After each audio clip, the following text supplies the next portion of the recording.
Between Miller, Coors, and Anheuser-Busch, they control 65% of the U.S. beer industry. Imports make up a big chunk, and I think, quote-unquote, craft beer is about 15%. Back East Brewing Company kind of started in 2004. My cousin Ed and I, we started home brewing in his garage in Southington, go there every Saturday, spend the whole day brewing, learning as much as we could about the brewing process. Talk about opening a brewery. At the time, there was less than a handful of breweries in Connecticut. We started talking about opening our own brewery. The family that I grew up in, it was about gathering together, seeing everybody, having a beer, having a glass of wine with everyone. My grandfather made wine when I was younger, so that kind of got the whole family into the tasting, everything like that. He's definitely the reason I started. I was like, well, he makes wine. I'm not a huge wine fan, but I like beer.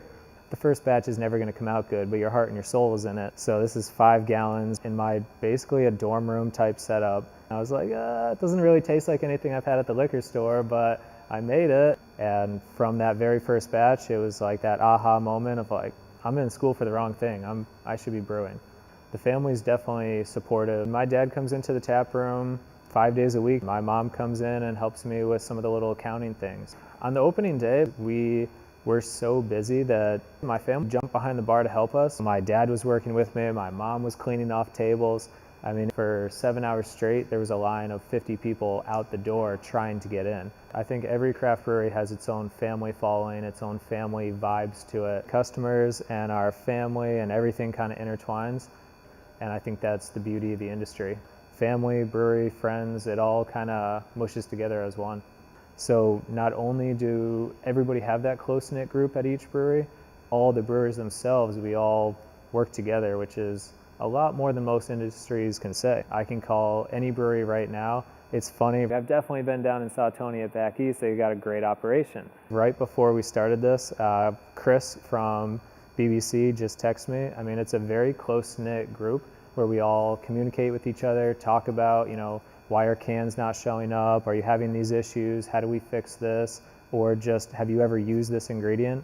If I was putting a roof on a house and I called a competitor down the road and say, hey, what kind of nails are you using? He's gonna hang up the phone and be like, oh, he's trying to steal my technique. That's not what we're doing in the brewing world. We're helping each other make better beer.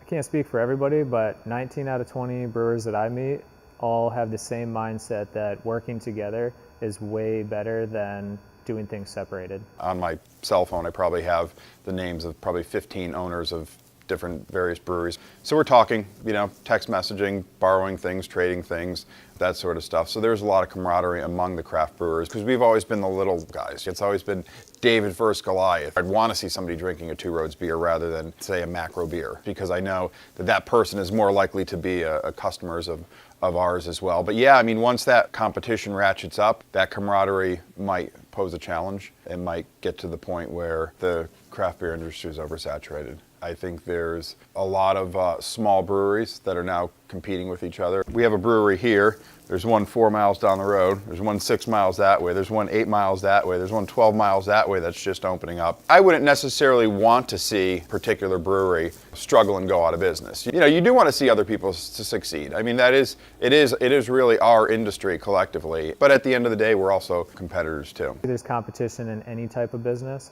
but we're all so small in the grand scheme of how much the big players make that if 5 more breweries open in Enfield, it's not going to change what we do. It's probably going to make more people see good beer, and it'll benefit everybody. Everybody learns about new breweries by going to other breweries, and other friends that go with them, now they find the love for craft beer. The craft beer industry is on a pretty strong growth path. We opened up almost 7 years ago, and since we opened up here in Connecticut, we've seen the number of breweries go from less than 10 to close to 80. I would say all the growth is due to the industry itself, the mentality of the brewers. I think a big part of it is the families that we talked about that grow in these small breweries. They don't just stick it out at one. They go to other breweries and talk about the one they were just at. I think one of the biggest reasons that breweries fail is that they get into the industry not knowing what they're doing. It's pretty easy to just hear what everybody says and make the styles that everybody wants. Right now, the entire United States as a whole in the craft beer world kind of says IPAs are a favorable thing. Sours are definitely popular, but the gross numbers show that IPAs are very favorable, so we do make a lot of those. If you're not, you're not going to be around for too long if you're not making beers that people want.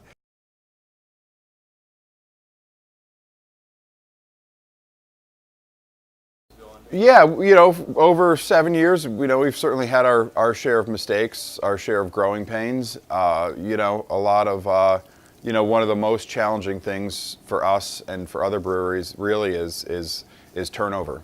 Is getting good people in the door and having them leave. So that's been a challenge for us.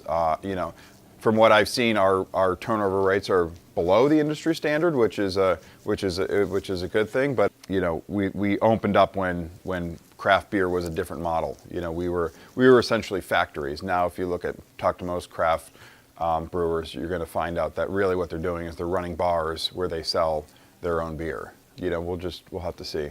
But I mean, certainly there's more breweries than ever in the history of the United States.